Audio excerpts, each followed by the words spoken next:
This particular exhibition was all about literary art. The visual art that's displayed was a response to literary art in some type of way. There are many different ways in which these very talented artists wove in literature into these pieces. One of these items is paper mache, but you wouldn't know that unless you knew it was paper mache. Others are very obvious, like stacks of paper, or like this one that has actual literature written on it and sort of looks like a writer in the process of writing. They referenced Shakespeare, they referenced different poems and stories. Outside of that, I think the visual art was stunning enough to where you really didn't think about the literary piece until afterward.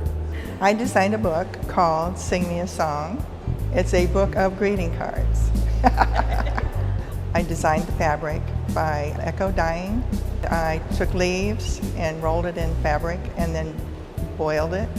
And when it finished simmering, the imprint of the leaf left its image onto the fabric. And each greeting card and the cover of the book is a hand-painted bird.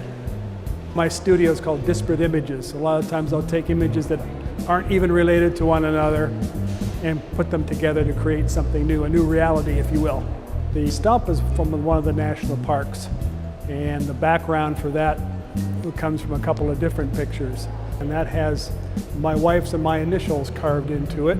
The door is taken on one of the buildings here just outside the Foundry, and then I found some calligraphy which I appropriated with permission and dropped it onto that and did a lot of manipulation with Photoshop.